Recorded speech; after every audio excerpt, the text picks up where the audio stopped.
Hello po sa inyo, Taurus Collective, Sun, Moon, and Rising. Ako po si James. Welcome po sa James Tarot PH.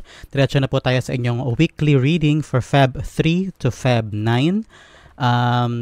Salamat po sa mga likes and subscriptions nyo this past few weeks. Masayang-masaya po ako sa inyong suporta at let's continue doing this every week, every month. Ano po? So let's start na po. Naka-pre-shuffle na po lahat ng cards and decks gagamitin natin ngayon. So let's start. I-take nyo lang po yung mga ka-resonate sa inyo and leave the rest. Use your intuition po para alam nyo yung akmang message for you this week. So at the heart of your reading, you have the World card. Beautiful. Beautiful, beautiful card. The World card, in the area of what you want, the Six of Cups. In the area of what you need, you have the Strength card. In the area of your recent past, you have the Wheel of Fortune. Wow. In the area of your near future, you have the Four of Cups. In the area of your challenge this week, ang Six of Swords. In the area of your good fortune, you have the Ten of Wands. In the area of your advices from the above, from the universe and divine, you have the Temperance at the Ace of Swords. Wow, beautiful. Napakita agad si Archangel Michael, oh. And your outcome this week ay the Devil card. So, wag muna pangilagan, huwag kayong maalarma. Explain natin yan. It's gonna be a beautiful explanation for that. At the bottom of your deck, you have the Four of Wands. A completion, a breakthrough. I'm seeing also if you're gonna attend a party or a marriage, a wedding, or a christening, isang pagtitipon kung saan may isa-celebrate na tao, whether a graduation also.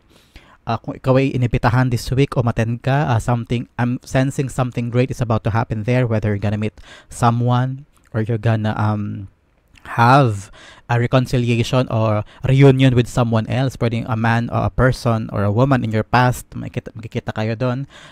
I'm also sensing for others naman, completion to graduation, finishing, reaching that finish line, kasi mukha tong finish line, reaching that finish line and breaking through to the goal na gusto mo. So, a very, very lucky background card for you this week, Taurus. At the heart of your reading, let's start na po with the World card. The World card is about a success or accomplishing something na matagal mo ng tinabaho, finishing a cycle, a completion. Kung gusto ko maka-move on from someone, if it's a love reading, I'm really sensing this someone, this is a love reading for others. Malakas yung tungkol sa usaping puso. You want closure with someone, you want to try something else, have new adventure, a new environment, gusto mo mag-try maghanap sa ibang lugar, o kung sa trabaho man to for others, gusto mo na makalipat o matapos yung tinatrabaho mo dito, maano na ibang papeles na kailangan pirmahan para maka-move forward ka na sa bagong trabaho o bagong opisina, ending a contract so that you can easily and swiftly legally travel or transfer from one place to another. I'm also sensing traveling for some OFWs, sensing this is may mga na-aprobahan sa inyong trabaho or visa or even applications, ano. So the World card is being clarified by the Queen of Cups. Usaping puso nga ito. Ginard mo masyado yung iyong puso. Now, you're very, very, ang tawag dito, yung parang may wall ka sa iyong puso ngayon. Ayaw mong pahawakan siya with someone else. O ayaw mong mag-try muna.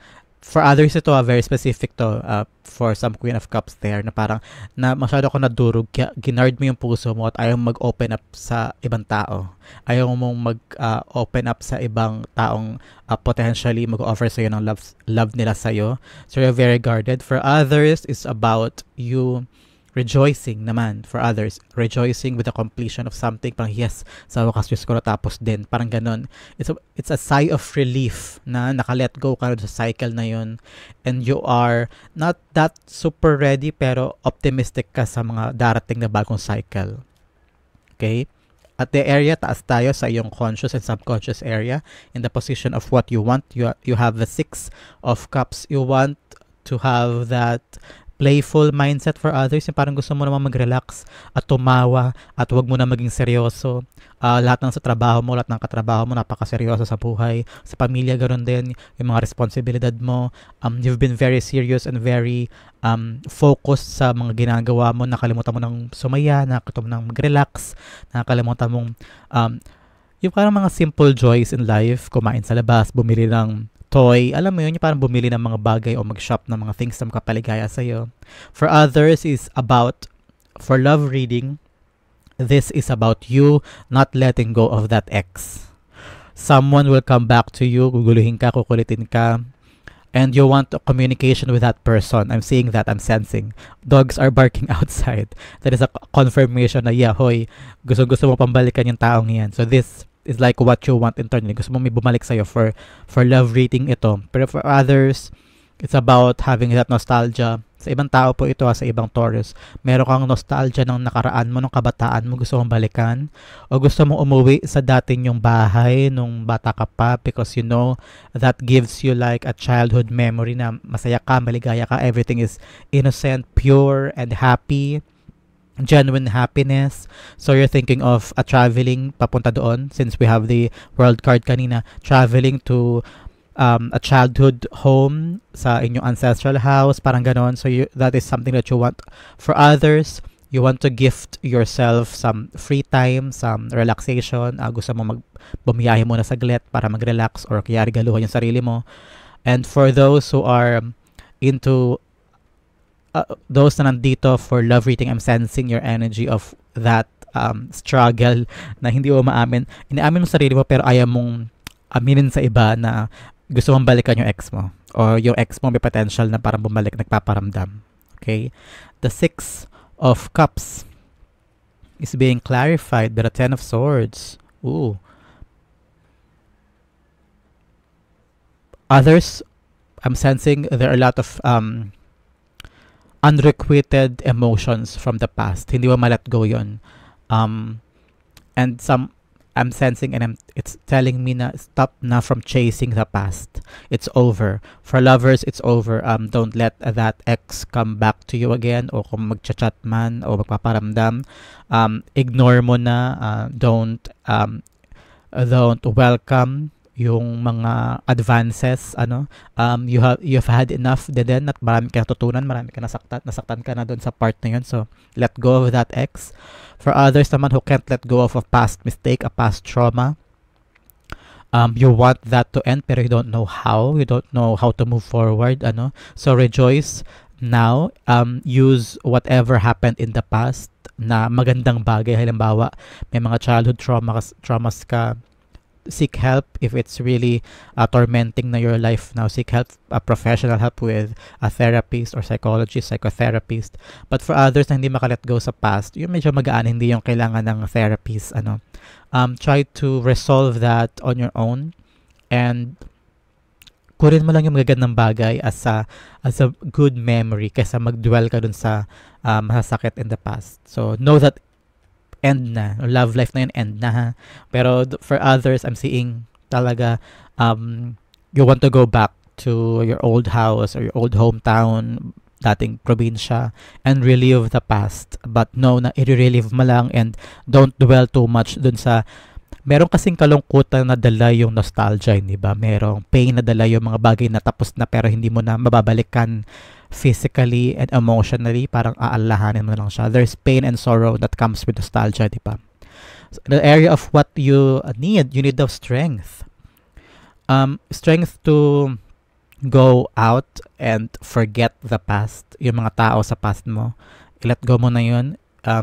You have closure already here, na-sealed na yung puso mo, ayaw mo nang welcome pa yung taong yun o yung experience na yun o mga traumatic ways na yun. Have that strength to move forward and say no and don't go back there.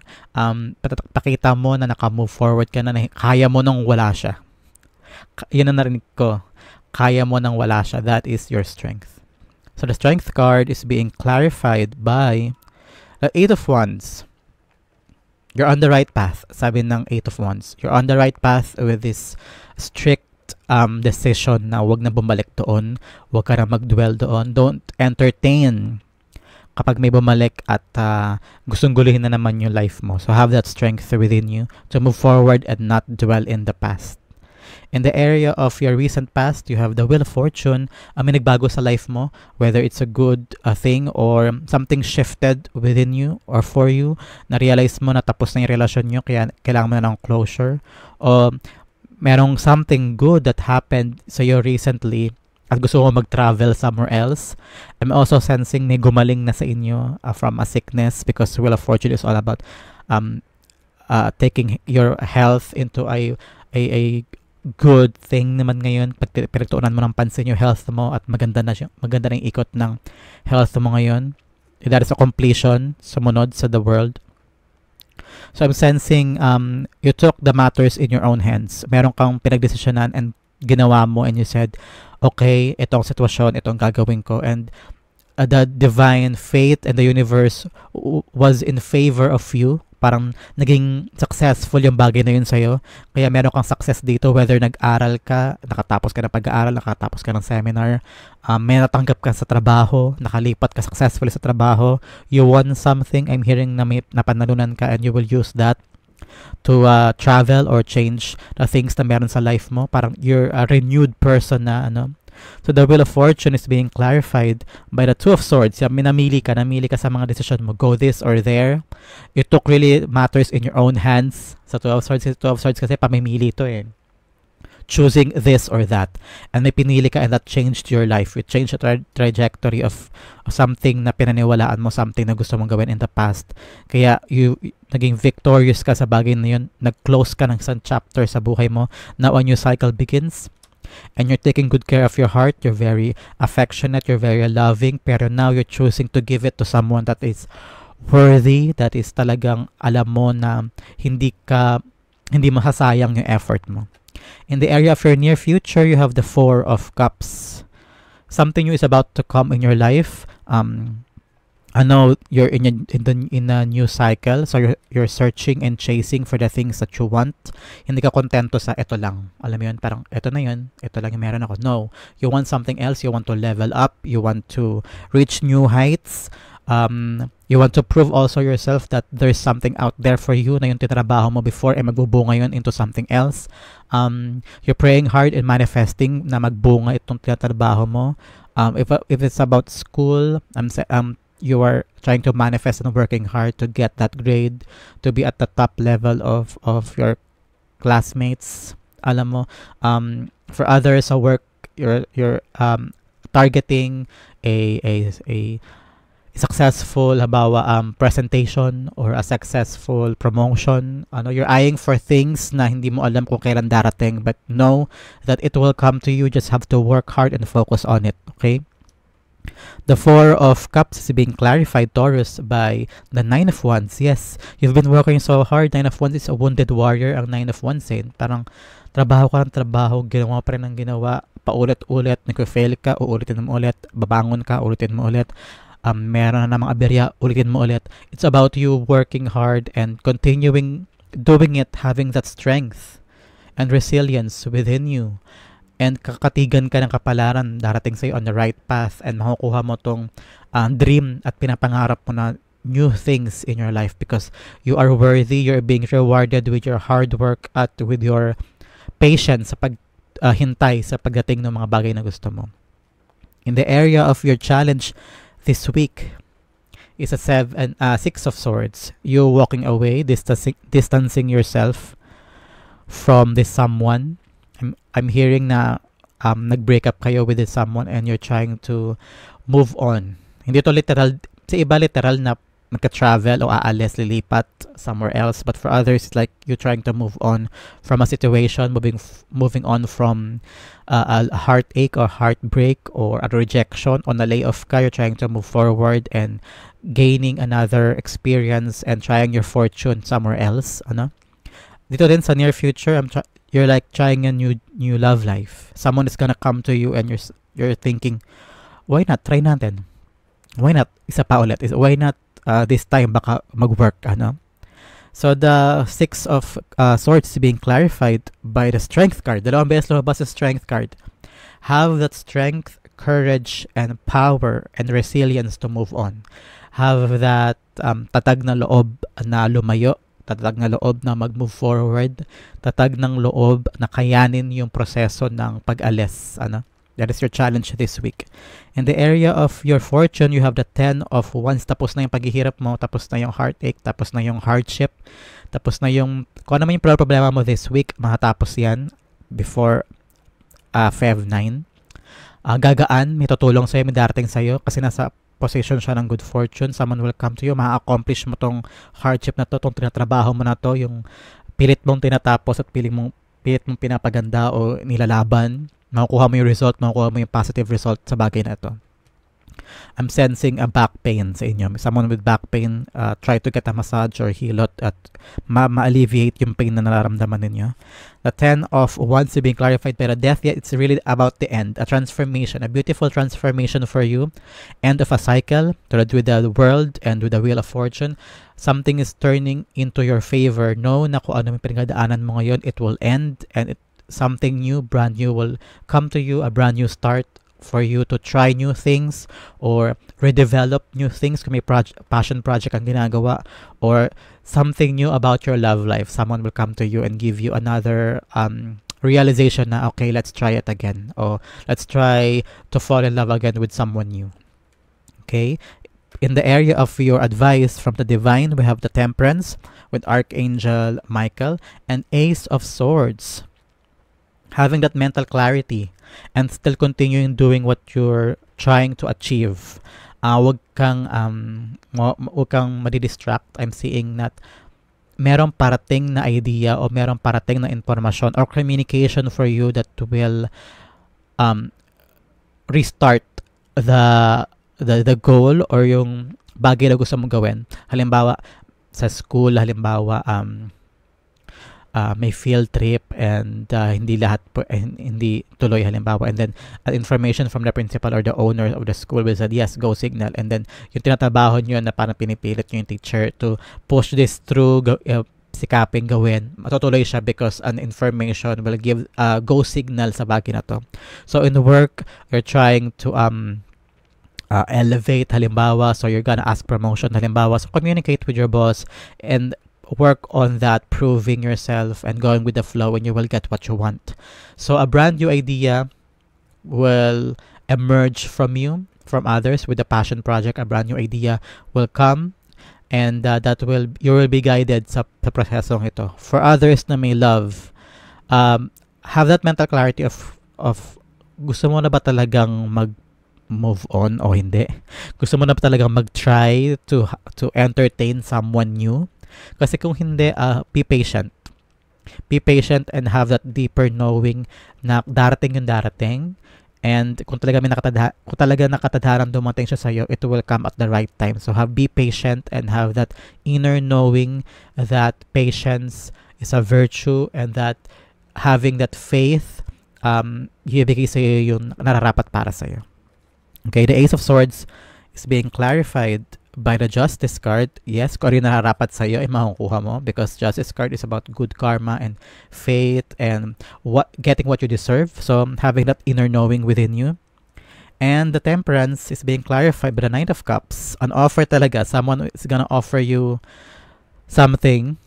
Kung taong ito, itong maliligaw na ito, o itong promotion na ito, kung ano pong nakaka-resonate sa inyo, darating siya, and you really have to be patient sa pagdating nito and sa flow at saka sa pagbuo mo ng bagay na ito, yung offer na ibibigay sa'yo. So be patient in the process and everything will come to you because you deserve it, Taurus. So bago natin pag-usapan tong iyong outcome, the Devil card, very interesting card. Well, we're gonna talk about it. Don't be alarmed. Let's have some clarifications and other messages from the oracles. First, we have number 27. If it's your birthday or important number to you, 27, ito po ay confirmation na this message is for you. Fox Spirit, kung nakita po kayo ng Fox anywhere, pictures, o narinig niyo Fox song, or personal, or pag-usapan ninyo, or you saw Fox anywhere, somewhere, this is a confirmation that this message is for you. Fox Spirit, think on your feet. Minsan daw, hindi mo na kailangan planuhin o pag-isipan o i-contemplate masyado yung decision mo. Kung ano yung naramdaman mo, think on your feet, gawin mo. Parang it's like your intuition giving you that go signal. Okay, go this, do this. Parang ganon. Another message is the energy is gaining momentum. Wow. With the changes and the new things na gusto mo makuha, with something ending and transforming into a new things, you letting go and moving forward, it's gaining momentum on the things na gusto mong marating, on the things that gusto mong makuha. So have the strength that you're on the right path. Forget the past mistake. It's already gone. It's already done. The wheel is turning in your favor kasi nagdesisyon ka na agad. And embrace the world. You have everything that you need. And put your whole heart on it. Protect it, guide it, guard it, so that the past mistakes won't come in again, so that yung paparating hindi umalpas at hindi masayang, hindi ba? Another message is rainbow blessings. So nakita pa kayo ng rainbows anywhere is a confirmation that this message is for you. Blessings are showering your life. Wow, with a brand new start and ending ng suffering, blessings about to come to you. So congratulations. Also with the four of wands is stability, financial stability for you and your family. Congratulations, Taurus. So your outcome this week, you have the Devil card. It's about you trying to really break that cycle, break that chain na tumatali sa'yo sa nakaraan mo, tumatali sa'yo sa mga taong is not serving any purpose to you anymore, or limiting beliefs, mga maling pag-iisip mo. For others, you trying to end some vices, sigarilyo, alak, o ano pa pong mga bisyo ninyo, or changing your habits, changing your procrastination. Nagpa-procrastinate ka masyado, so you're changing your routine, gigising ka na maaga, o mas gagalingan mo pa sa trabaho, mag-aalat ka maraming time kaysa mag-gumimik, so mga ganon. So the Devil is being clarified by the Five of Swords. Yes, may mga tao in the past, napagtagumpayan mo yung isang bagay about a drama o conflict o di pagkakaunawaan, and now you're removing yourself from them kasi parang, oh, tama na to, sobra na to. If it's about love life, yeah, i-ex mo na yun, leave it na.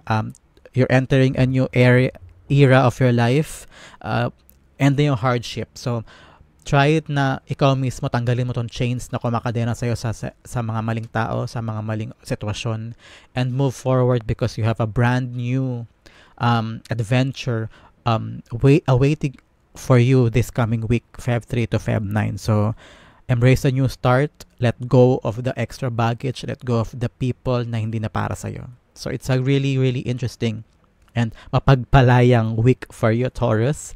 If you've reached this point, i-comment nyo po kung saan po kayo naka-resonate, and I'll be replying on those messages. Thank you again for watching, Taurus, for your weekly reading for Feb 3 to Feb 9.